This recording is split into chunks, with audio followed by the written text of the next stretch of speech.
오늘도 하나님의 은혜와 사랑과 능력이 든든한 교회와 오늘 말씀을 듣는 모든 분들에게 함께하기를 진심으로 축복합니다.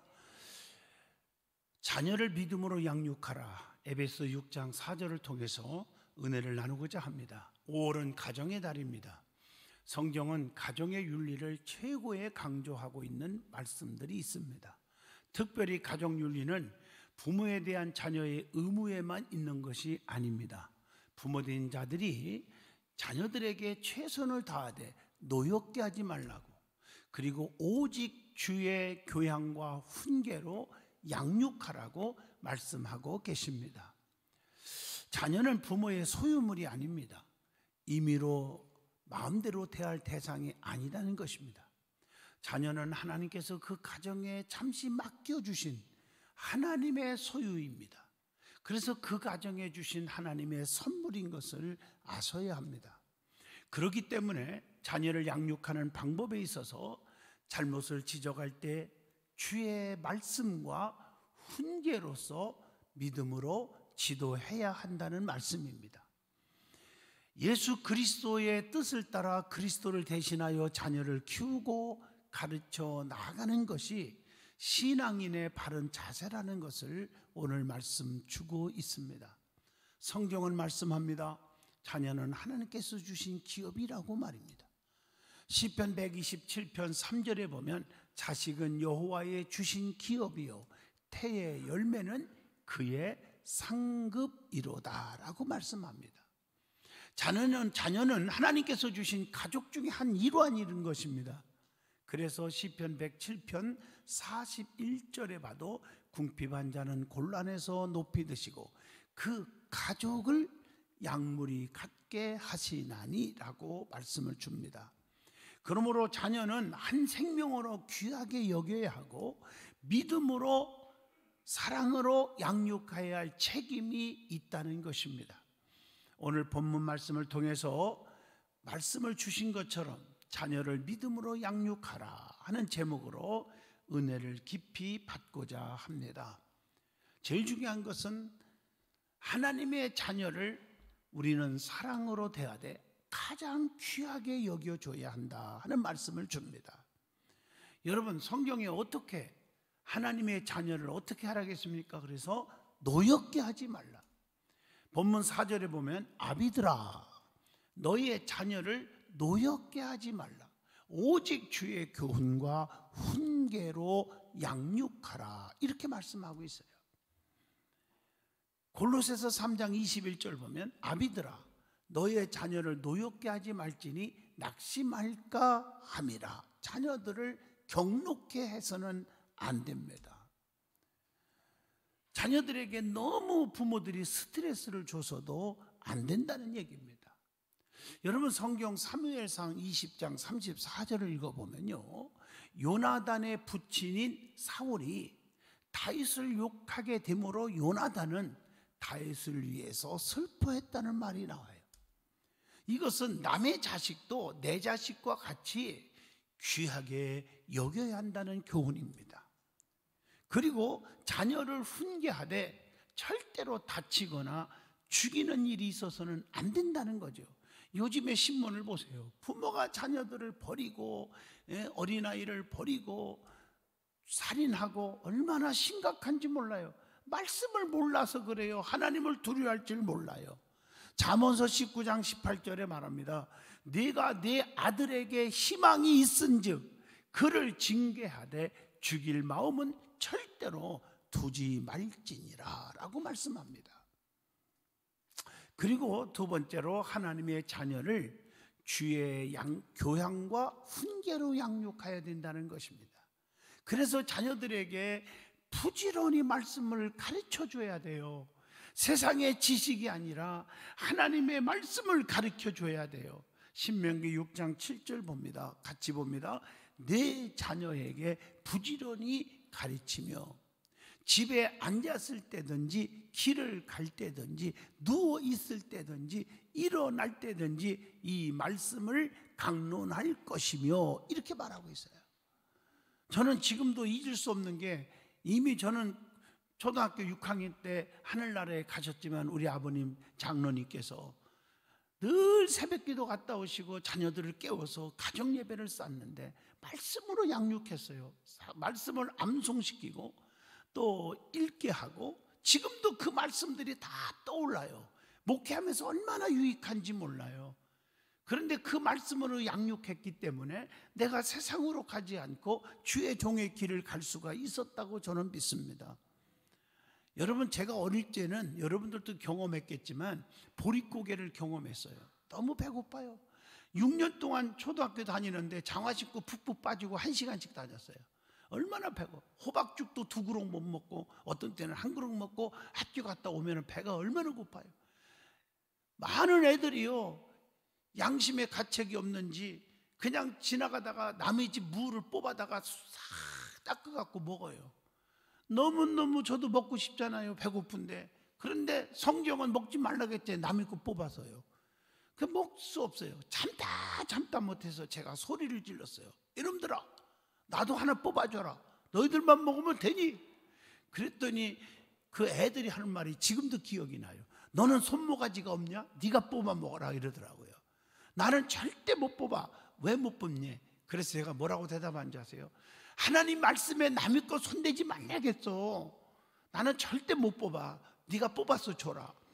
그래서 뽑아서 줘서 먹었는지 안 먹었는지는 기억이 잘 안 나. 제가 여러분, 웃자고 하는 소리 같지만 어릴 적부터 말씀으로 내 가슴을 찔리게 하고 양심의 가책을 느끼게 해주더라고요.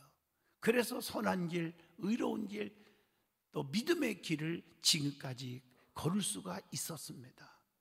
자녀들을 말씀으로 양육하시기를 축복합니다. 돈이 많으면 뭐하고, 지식이 많으면 뭐하고, 권력과 명예를 짊어지면 뭐합니까? 여러분, 그 속에 예수가 없는 생명은, 말씀이 없는 생명은 언젠가는 불행해집니다. 그래서 요한복음 15장 5절에 너희가 나를 떠나서는 아무것도 할 수 없느니라고 말씀했으니, 미래를 볼 때는 말씀을 넣어줘야 미래가 보이는 거예요. 주어진 현실에 잘 나간다고 교만하면 절대로 안 된다는 거 저는 꼭 기억하고 있습니다. 그리고 자녀들에게 온유함으로 징계하고 회개케 하여 주의 진리를 바로 알게 해 주라고 디모데후서 2장 25절에 말씀을 주고 있습니다.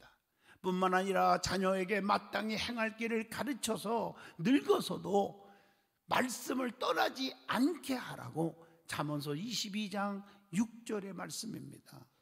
여러분, 쉽게 말하면 자녀들이 말씀을 받아서 믿음이 자라되 롱롱해야 된다는 거예요.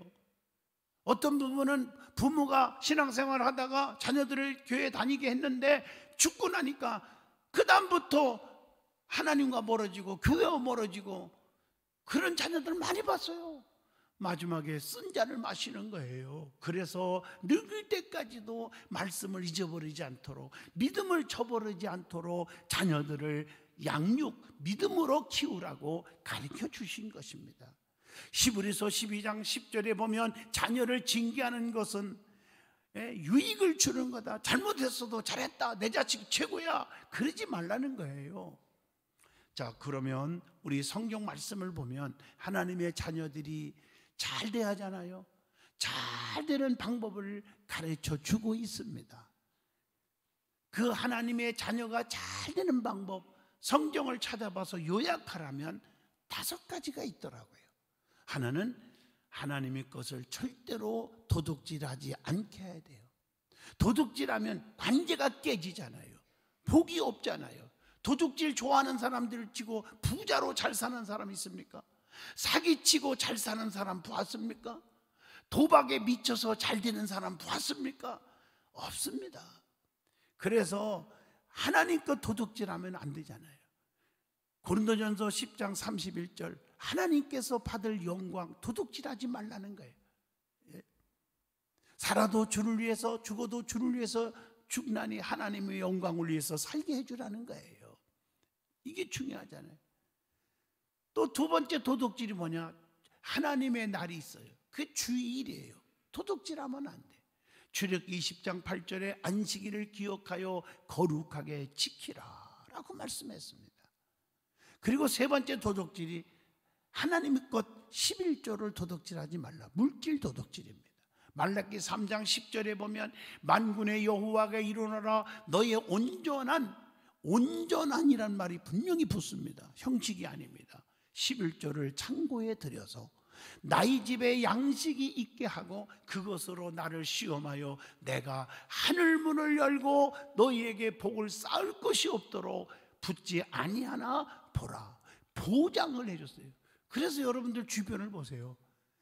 사업을 하다가 사업이 성장하여 기업의 11조를 많지만은 하는 사람들은 그 기업이 대기업으로 성장할 수 있는 축복의 일들이에요. 자기의 생활에 11조만 하는 분들은 생활에 윤택하면 오겠지만 기업의 부유자가 될 수는 없습니다. 저는 그렇게 믿고 있고 그렇게 우리 아버님을 통해서 신앙교육을 말씀으로 양육을 받았습니다. 그리고 이익의 11조가 있죠. 뭘 팔고 사고 뭐가 됐든 간에 이익의 11조를 드리는 사람은 우리의 삶의 현장에 손해보는 일이 없어. 무엇든지 사고 팔든지 집이 됐든 뭐가 됐든 이익이 될 줄로 믿습니다. 그래서 온전히 11조를 드려 창고의 곳간에 쌓을 것이 없도록 넘치도록 주나 한번 시험해라. 이 정도로 물질의 복에 장담한 것이 11조 생활입니다. 그 다음에 중요한 것은 삼박자 기도가 있어야 됩니다. 삼박자 기도. 여러분 이 삼박자 기도가 뭔지 아시죠? 부모의 소원 기도. 한나의 소원 기도로 사무엘을 낳게 했죠. 사무엘상 1장 10절로 11절. 여러분 미국의 록펠러라는 사람, 그 어머님의 간절한 소원 기도. 그래서 세상의 빌딩 수유로 살던 가난한 자식이 아무것도 물려준 재산이 없지만 세계에서 최고의 부자가 되지 않습니까? 저희 가정에서도 부모의 소원 기도로 목사가 될 수 있었어요. 지금도 잊을 수가 없어.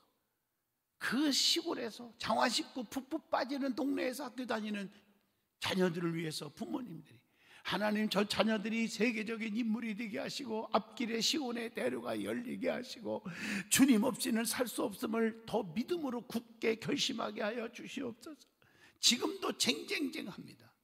그 소원 기도대로 제가 복을 받을 수가 있었고 주의 종이 될 수가 있었고 전 세계를 날아다니면서 복음을 전하는 부흥사가 될 수 있었습니다. 그 다음에 주의 종의 간절한 축복 기도가 있습니다. 신명기 21장 5절 내 자손 제사장들도 그리할지니 그들은 내 하나님께서 즉 주의 종은 하나님께서 택하사 자기를 섬기게 하시며 목회권이죠. 여호와 이름으로 축복하게 하신지라 축복권이죠. 모든 소송과 모든 투쟁이 그들의 말대로 판결될 것이니라. 세 가지 특권을 줬잖아. 그 중에 축복권이죠. 여러분 전문가, 목회 전문가 말에 순종하라는 거죠. 그리고 목회 전문가가 하나님의 세운 종이 간절히 자녀들을 위해서 기도하면 그 자녀들에게 축복이 올 줄로 믿습니다. 나는 지금도 이걸 믿고 살아요. 우리 아버님을 위해서 그렇게 기도해 줬던 우리 목사님이 계세요. 시골에서 어릴 적에 보았어요. 엄청나게 축복기도 많이 해줬어요. 그런데 나는요 그 축복기도 때문에 오늘날 제가 자자손손이 복을 받을 수 있었다고 봅니다. 그분이 돌아가시는 날까지 제가 찾아뵀습니다. 지금도 끝까지. 그게 하나님이 축복을 주죠. 축복기도가 있다는 거죠. 기도하면 떠오르는 성도가 그래서 복 있는 성도인 줄로 믿습니다. 창세기 27장 27절로 29절 보면 야곱은 이삭의 축복기도를 통해서 믿음의 조상이 되었어요. 주의 종이 생각하며 축복기도 할 수 있는 감동적인 가정이 될 수 있기를 축복합니다. 그리고 자녀 본인의 믿음의 기도, 간절한 믿음 기도, 삼박자 기도 중에 이 기도가 역사가 일어나요. 왜냐하면 데살로니가전서 1장 3절 보면 믿음에는 반드시 역사가 일어난다고 그랬어요. 마태복음 9장 21절 보면 12년 동안 혈루병으로 죽게 된 여인이 믿음으로 주님께 가까이 갔을 때 딸아 안심하라 네 믿음이 너를 구원하였느니라 죽을 자가 살게 되었습니다. 믿음에는 역사가 일어납니다. 그래서 자녀들에게 믿음을 넣어주는 것이 세상의 부귀 영화를 넘겨주는 것보다 천만 배 귀하다는 것입니다. 자, 세 번째 축복이 유전적 축복이 있습니다. 아브라함 때문에 이삭이 축복을 받았습니다. 창세기 25장 11절, 창세기 27장 27절로 29절 이삭 때문에 야곱이 축복을 받았습니다. 창세기 49장 22절로 26절 야곱 때문에 요셉이 축복을 받아요. 또 여러분 잘 아시는 대로 솔로몬이 인간적으로 말하면 복받을 사람이 아니에요. 왜냐? 불의한 씨거든요. 그런데 솔로몬이 축복을 엄청나게 받았어. 4가지 축복을. 그래서 그의 입에서 나오는 고백이 뭔지 아세요? 내가 잘나서 복받은 게 아니다. 맞아요. 뭘 하겠습니까? 아비 다윗 때문에 복을 받았다고 얘기를 합니다. 그러면 다윗이 다윗 때문에 복을 받았다고 그러는데 그 복받은 다윗 때문에 복받은 것이 뭘까요? 열왕기상 2장 12절 아비 뒤를 이어 왕이 되고요. 열왕기상 6장 14절 성전을 건축하는 복을 받고요. 열왕기상 3장 12절 전무후무한 지혜를 얻었고요. 열왕기상 3장 13절 전무후무한 부귀 영화를 다 누리게 했어요. 얼마나 멋있습니까? 그 다윗 때문에. 그 다윗이 어떻길래? 다윗은 죽을 죄를 진 사람이지만 주의 종 나단 선지자의 충고와 책망을 겸손하게 받을 줄 알았고요. 뿐만 아니라 평생 소원이 성전 건축, 그 정도로 성전을 사랑했고요, 사모했고요. 그것뿐입니까? 하여튼 다윗은요 하나님 보시기에 아름다운 일을 한 것도 많아요. 그런 걸 보시고 어떻게 했어요? 솔로몬 아들에게 하나님이 복을 받게 해 주셨다고 하는 얘기입니다. 그래서 부모가 하나님 앞에 바로 서고 하나님을 뜨겁게 사랑하면 자녀의 앞길이 확 열릴 줄로 믿습니다. 신명기 28장 11절의 말씀입니다. 그리고 네 번째 에베소 6장 1절로 3절 부모 공경입니다. 이게 축복의 통로입니다. 에베소 6장 2절에 보면 부모 공경은 약속 있는 첫 계명이라고 했어요. 마가복음 7장 10절 부모 공경은 윤리의 기초입니다.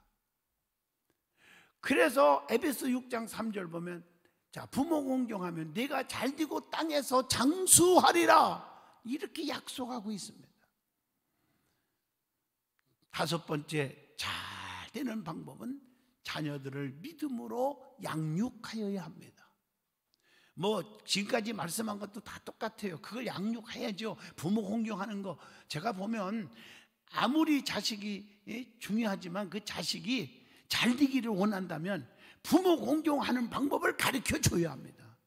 불효한 자식은 성공할 수가 없습니다. 저는 목회 47년 하면서 뼈저리게 성도들을 보면서 느낀 것입니다.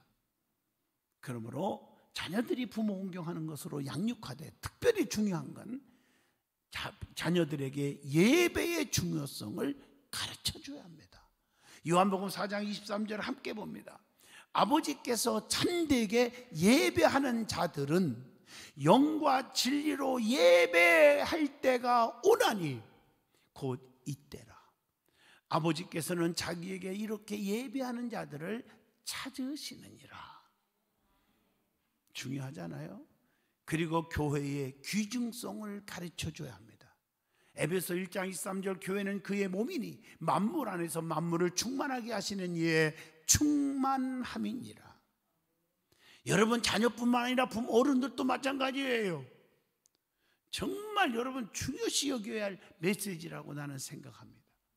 그리고 신명기 21장 5절 주의 종을 존귀하게 여기는 것을 가르쳐야 되고 그래야 훗날에도 주의 종에게 대들지 않아요. 내가 가만히 목회하면서 보면 그냥 집안에서 섣불리 교회에 대한 불평, 뭐 주의 종에 대한 비판하니까 애들이 들은 게 그것밖에 없잖아요. 똑같이 답습해요. 그래서 똑같이 혼쭐 나는 삶을 사는 거예요. 정신을 바짝 차리셔야 합니다. 그리고 고린도후서 7장 1절 하나님을 두려워하는 마음을 가르쳐 줘야 합니다. 세상이 두려운 게 아니요, 하나님이 두려운 자요. 생사, 화, 복을 주관하시는 분은 하나님이시라는 거 가르쳐 줘야 하잖아요. 그리고 하나님의 법을 가르쳐 줘야 합니다. 시편 119편 105절에 주의 말씀은 내 발의 등이요 내 길의 빛이니이다 라고 말씀합니다. 그러면 하나님의 자녀가 꼭 알아야 할 것이 있습니다. 성경을 보면, 자, 하나님의 자녀는 분명히 하나님 주신 명칭이 있어요. 저는 이렇게 말합니다. 하나님은 친백성이다, 자기 백성이다, 선민, 택한 백성이다, 성민, 거룩한 백성, 구별된 백성이다, 뭐 이런 뜻도 있지만 빌립보 4장 1절 보면 나의 기쁨이라고 표현합니다. 데살로니가전서 2장 19절 나의 면류관이라고 표현합니다. 빌립보 4장 3절 나의 동역자다. 데살로니가전서 2장 19절로 20절 나의 소망이라고 말하고, 데살로니가전서 2장 19절 20절 쭉 읽어보면 나의 영광이요, 디모데전서 1장 2절 참아들, 디모데후서 2장 1절 내 아들이라고 표현하는데, 더 중요한 말씀은 디모데전서 6장 11절입니다. 오직 너 하나님의 사람아 이것들을 피하고 의와 경건과 믿음과 사랑과 인내와 온유를 따르며, 너 하나님의 사람아, 얼마나 아름다운 소리입니까? 에베소 6장 21절 하나님 일꾼이요, 빌립보 2장 25절 돕는 자요, 디모데후서 4장 11절 유익한 자라고 표현하며, 디모데후서 2장 3절 보면 너는 그리스도 예수의 좋은 병사로 나와 함께 고난을 받으라, 좋은 병사로 표현을 하고 있습니다. 또 하나님의 자녀가 갖출 바른 신앙관이 있어요. 이것이 축복의 지름길입니다. 로마서 8장 15절 하나님을 아버지로 섬겨야 돼요. 요한복음 1장 12절 예수님을 구주로 섬겨야 합니다.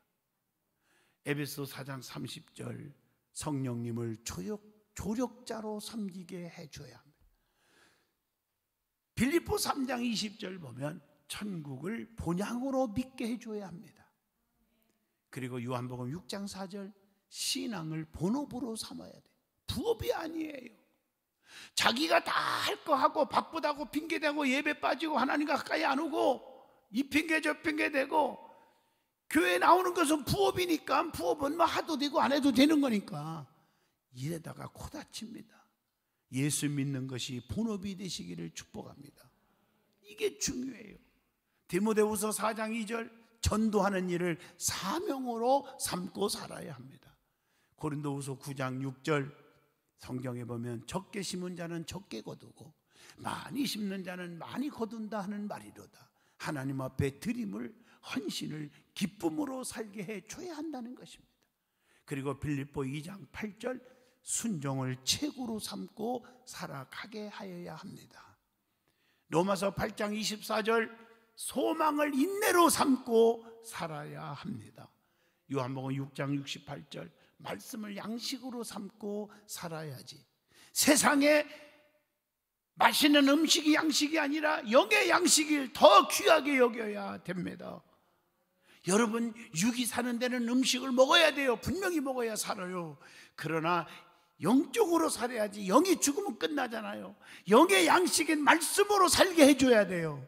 요한 3서 2절 사랑하는 자여 네 영혼이 잘된 것 같이 범사가 잘되고 강건하기를 내가 간구하노라. 영이 잘되어야 되잖아요. 영적으로 여러분들이 자꾸 쇠퇴하면은 다 끝나는 거예요. 저도 목회하면서 성도들을 보면 믿음이 막 성장하는 사람들이 모든 일이 형통하지, 믿음이 죽어버리면 처음에는 괜찮은 것 같으나 얼마 안 가서 보면은 후회하는 삶을 살더라고요.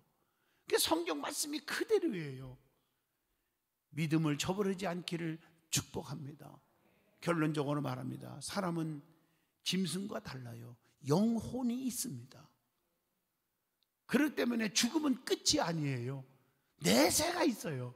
천국이냐 지옥이냐 둘 중에 하나 가야 돼요. 천년 만년 영원한 세계에 이거 아셔야죠. 자녀들이 사는 순간, 이 80년, 100년, 120년까지 산다 해도 그 순간이 중요합니까? 천년, 만년의 삶이 더 중요시 여겨야 합니까? 인간은 영혼이 있습니다. 그렇기 때문에 너무나 귀한 존재입니다. 가난한 자, 부한 자, 무식한 자, 유식한 자, 못난 자, 잘난 자 할 것 없이 인간은 모두 귀한 영혼을 가진 자입니다. 그래서 주님께서 어린아이 하나라도 실족게 하면 연자 맷돌에 목에 걸고 빠뜨리는 것이 낫다고 마태복음 18장 6절에 말씀을 주고 있습니다.